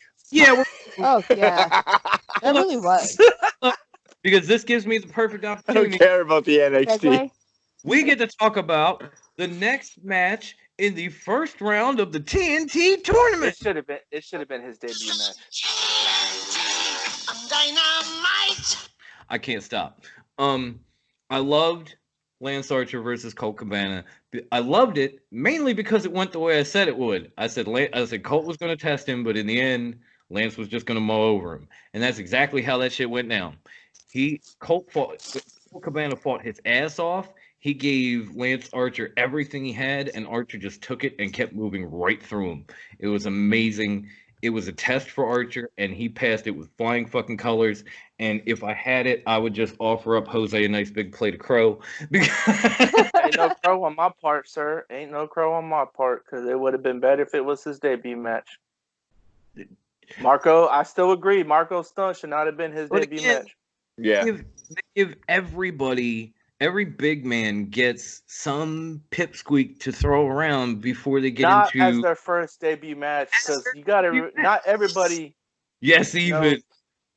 They're trying to get the casual fans too, bro.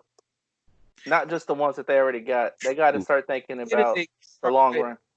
tried and true method to big men. Like, you want to see how dominant they are, put them in the ring with somebody small. It's a big man that's been established already. He hasn't been established in AEW. Dude, that shit has happened with everybody from Bam Bam Bigelow at WCW to Ryback to Braun Strowman to now Archer. It happens. So as far as this whole it's just a WWE thing, I only have but one thing to say.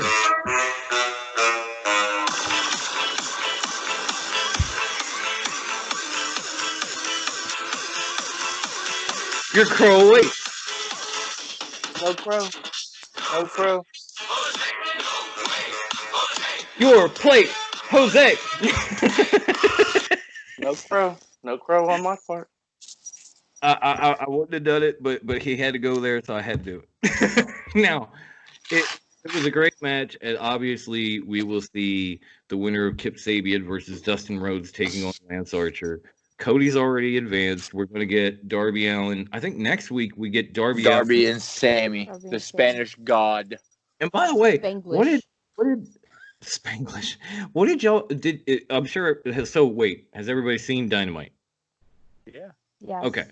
Did everybody see like Sammy's new finishing move? The move I have dubbed "Go to Cuba,"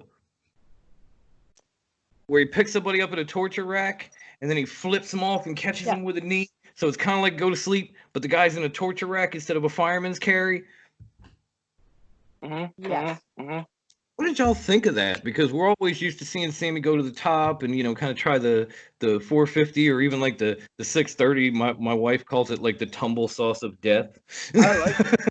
I actually like it because it's showing his growth. He's not sticking with the same thing that he does all the time. Yeah, Jericho's rubbing off on him. The Sex Gods say, will win the tag titles. I was just about to say, you know what it shows? It shows that Sammy is listening to Jericho. Yes. Jericho did like his Drew Gulak impression and told him safe and sound on the ground, figure some shit out. And he went and did it. But that move was actually pretty awesome. Didn't they? They called them, I can't remember what Jericho called them when he was on commentary. They have a tag team and they're like the Sex Gods or something like that. Sex Gods. Sex Gods. That's it. And how everybody sits in a hot tub with leather pants. And belts. And belts. Because he doesn't want his pants to fall off when he gets out. Of course. Skivoni.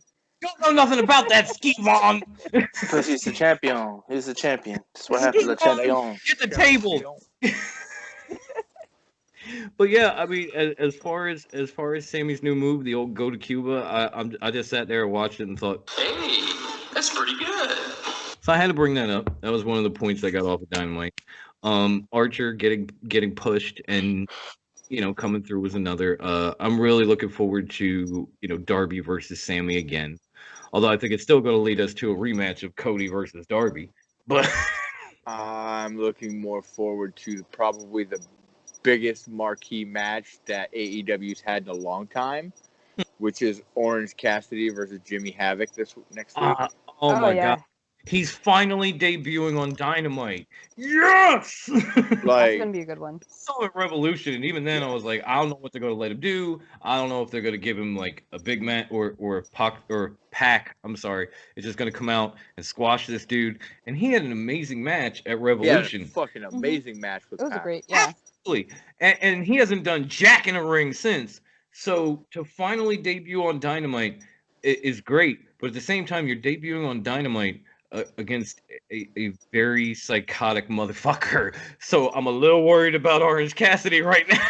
And fucking Skivone's freaking calling him a manager. I wanted to reach through my TV and slap his old wrinkly ass. God damn it, Skivon. Let's get the tables. We're putting him through. Honestly. That was just rude. That was mad disrespectful. Yes. Mad disrespectful. That guy is a manager like I work at a drive-through. Not if there's anything wrong with that. I don't fucking do it. So complete opposite. That man is a manager like I host an AM radio show. Right. You do? Kittens. Oh, you cool cat and kitten. Oh, you. Hey, only cool cats and kittens. Oh, you've watched it, haven't you, Jose? You broke down and you watched it, didn't you? Of course, it's great. I'm gonna plug that shit at the end of the show. But yeah, that was so much fun. Gotta watch out for Cody Exotic, yo. That's another Cody Exotic. That's another time, place, and a whole other show that you're gonna learn about in a short bit. But yeah, I'm with you. That is a marquee matchup for Dynamite. That's pay-per-view quality. I'm really looking forward to Orange Cassidy versus Jimmy Havoc. I think it's going to be a great match. I'm honestly torn. I know it's not happening yet, but Kip versus Dustin. I had originally picked Dustin, and now I'm trying to think maybe I should change my damn pick. If Kip wins it, it's obviously going to be with some assistance from Penelope. Actually, it's going to build a feud between Brandy and Penelope because Brandy is the manager for Dustin. Oh, that's true. And she is. QT She Marshall. is. So that'll be a good setup right there. But will they have Brandy come out in those granny cutters that she was wearing? They looked like Daisy Dukes, but they were like really long and high waisted. I just wanted to run up on her and like cut 3 inches off of them. Like, no, this is how you wear them. They make her look flat in the back, and I'm like, so Chris Jericho can just be like, this is stupid. And she is not a flat in the back. No, she's not. But those shorts are very unflattering in the worst way. They're just like make her look like she got pancake butt. I mean, when you got pancake butt, you can't help it. Everything you wear is gonna make you look like you got pancake butt. She does not have pancake butt. She got. I'm speaking from experience. I just want Sadie Gibbs. Well, I got no ass, so I can't even comment. I have a. It's ridiculous. It's straight up like Hank Hill, bro. Seriously, it's like a frog stood up and put on Jenkos. That's me.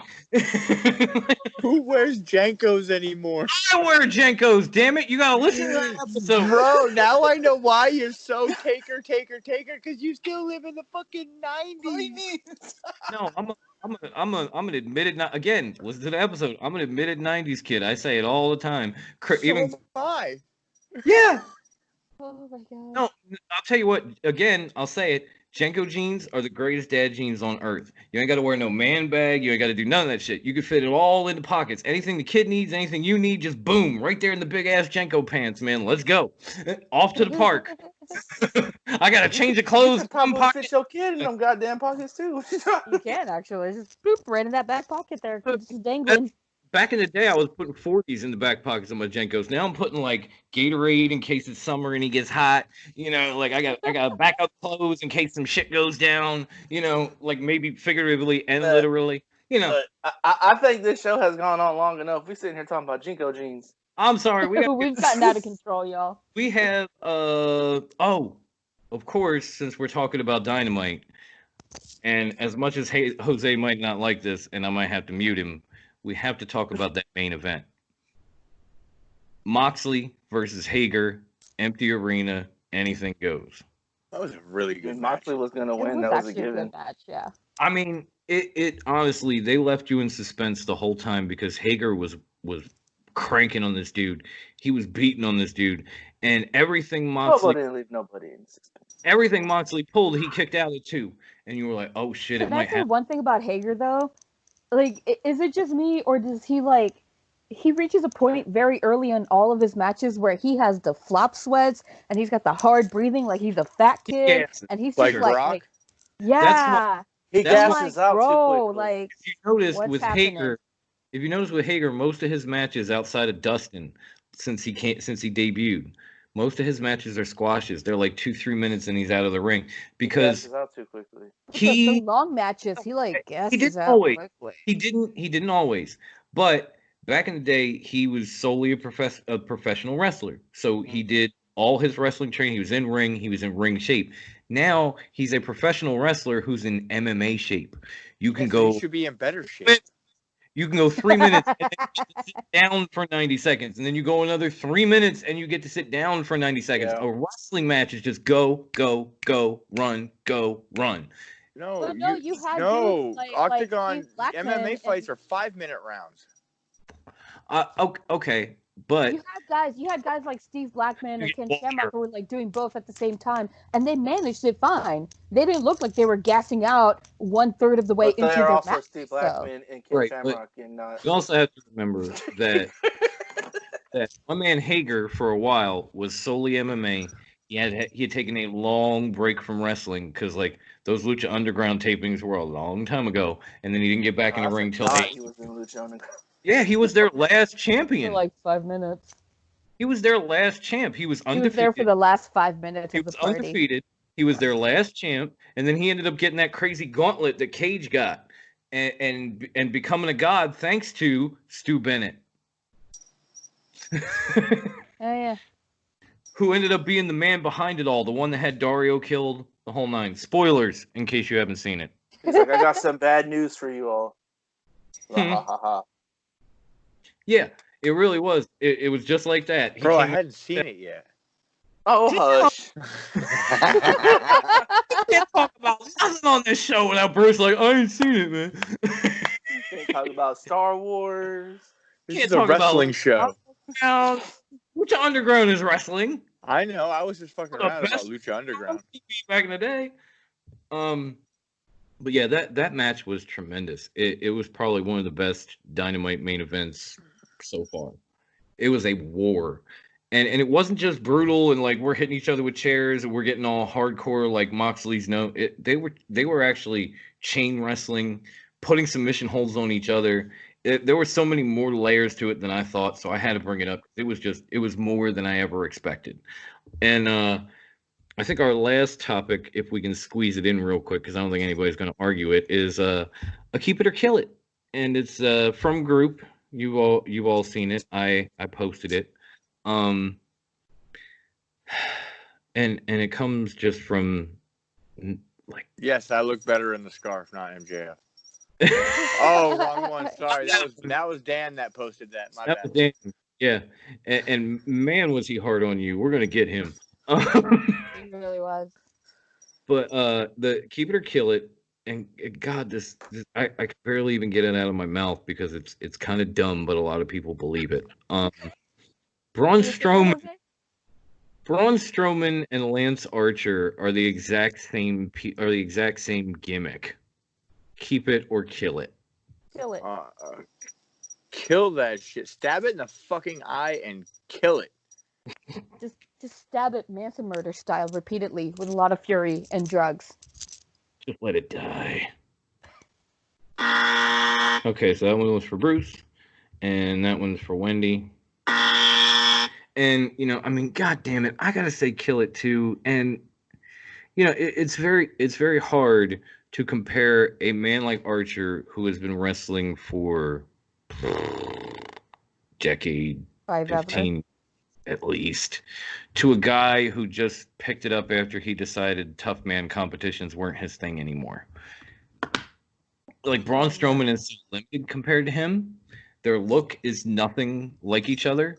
I mean, when did Braun ever come out with giant red doo-doo braids? Like doo-doo braids? You talking like he's got fucking anal beads coming out of his hair? Oh no, not like that. I'm trying to remember Braun Strowman when he was in the Wyatt family. That was what he's wearing. He's wearing the same stuff he's wearing now. Just with the mask, had right? A black mask. Yeah. You'll be a he just fan. had the black sheep mask. You'll be a fan of this, Bruce. Anal beads were what Sheamus was rocking in his beard when he came back that second time. Not last time. The time before. Oh yeah, that's true. Very true. And as a man with a majestic beard, you know that was facts. Big old, big fucking facts. Enough to finally put this in. That's the fact, Jack. That's the fact, Jack. Fuck yeah. As someone who once sold them in her life, I agree with you on that. All right. that just makes the secret life of Wendy. That just gives my soundbite all the more cred right there. Okay, she has experience in this shit. She knows. Yeah, but there's nothing there. Archer could fucking wrestle, talk, out gimmick, anything. Circles around Braun Strowman. They're not the same. Stop. Can he talk though? I haven't heard him talk yet. I haven't heard him on a mic yet. I haven't heard him in AEW, but he cut promos in New Japan, and some of them were fucking brilliant. I didn't really watch his Japan stuff. Now we all know Braun can talk on a mic. He can at times when they let him say something other than "You're gonna get these hands." Sometimes that's all you need to say. Like when Bray Wyatt came out, or not came out, but like this, what was it on Friday? when Bray Wyatt was like, "Hey, you have something I want," and what's his name, Braun Strowman was like, "Oh well, you know," and then like kind of reversed it. Like it was okay. It wasn't that bad. Like he did a pretty good job on that. Better than I'm doing explaining it. Strowman actually funhoused him at the end of the promo where he was like, "Bye, Bray, bye." Yeah. Like he cut him off. Like, and when he told him like, "Come on in," like, yeah, I'll let you in. He did a good job with it. Yeah. How about bonus? Oh, I'm sorry, Jose. Do you want to keep this or kill it? I'll get that. I'll get that in first. I'll kill it. Yeah. And I'm not gonna hit the Undertaker thing again because Bruce will just lose his shit. So we all killed it. Bonus, keep it or kill it. Strowman is better on a mic than Roman Reigns. Yeah. Keep it. Oh yeah, keep it. Keep it. Awesome! That was one. Awesome! And I'm pretty sure Wendy said it too at the same time. Yep, keep it. Awesome! Okay, I'm gonna kill this one, and here's why. Psych, keep it. I have to say, old age. Nah. I was just swerving you guys right quick. And of course, since we all said that, Evil Evan, we love you too. Oh, that's hot. That's hot. So that's pretty much everything we've got for this episode. We want to thank you for keeping following along for an hour and 45 minutes and enjoying it as we talked about damn near everything but wrestling. No. A little bit. But we definitely had wrestling throughout. We just kind of went off into other directions. And I hope you enjoy it. If you do like us on YouTube, leave the comments below. And we'll keep doing it. I don't give a fuck. I'll talk about whatever. And I think we will turn things over to the high class one for our social medias. And I will come back and hit you with the podcast. And then we're going to raise the fuck up out of here. Oh. Bruce.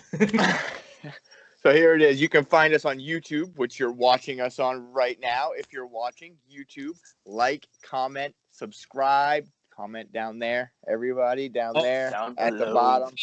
Don't forget, hit the cool little bell. Hit the bell. So every time new content comes out, it'll be like, bing, hey, Top Rope Wrestling Talk. Check us out. You can also find us on Facebook at Top Rope Wrestling Talk. We are a open, publicly traded Facebook group, as we like to say, publicly traded. And you can also find us on Twitter at Top Rope WT. See right there. You can find us at Top Rope WT on Twitter. Come follow us. Join in the shenanigans we have in there. We've got a lot of other podcasts that we interact with. And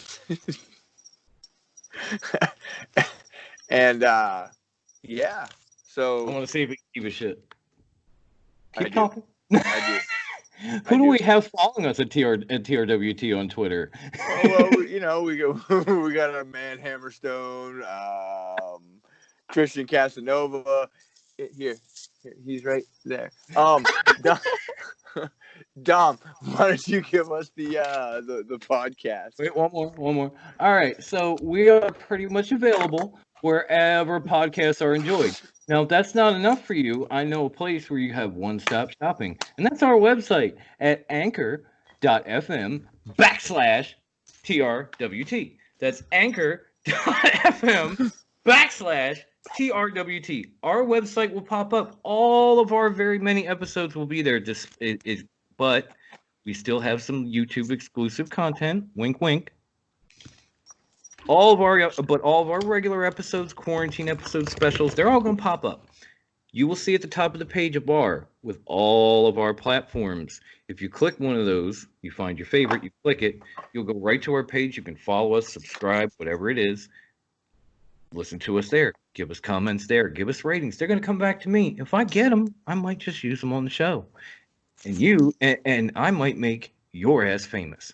So give it a shot. It's worth a try. Now, last thing I'm going to say, since this is all new, is this show and a few other shows is now a Fox Den production. That's my company. We're working on a bunch of shows right about now. I'm doing big things, trying to make things happen in these dark plague times.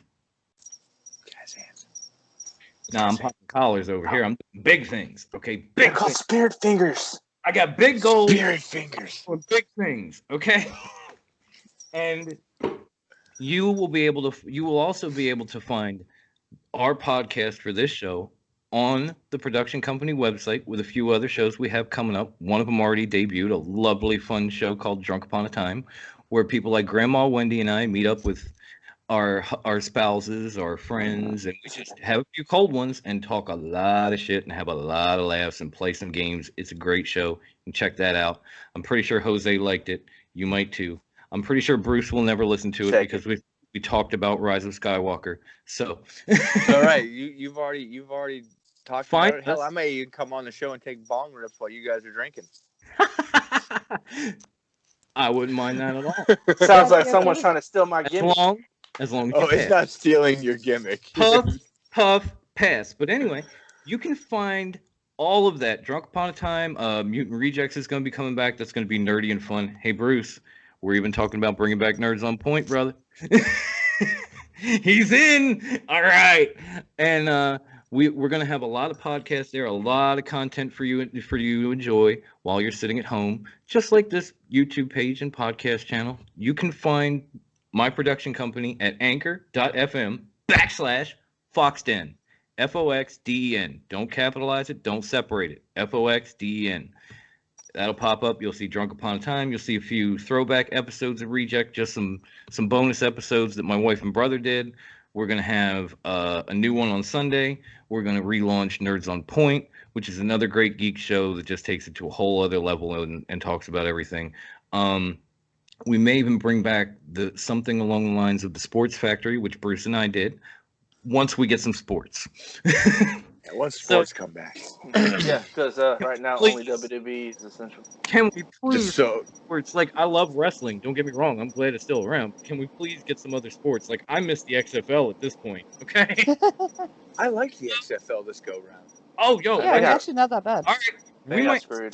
We might actually have to do the sports. Bye, guys. About the XFL.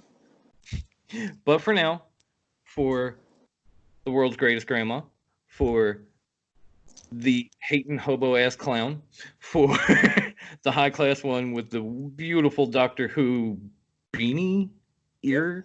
Yes. Okay. And for your man, the 16-time champ, the Psycho. Thank you for listening. Have a great night. Have a great weekend. We will see you next week. And once again, Fink, rest in peace. Raccoon.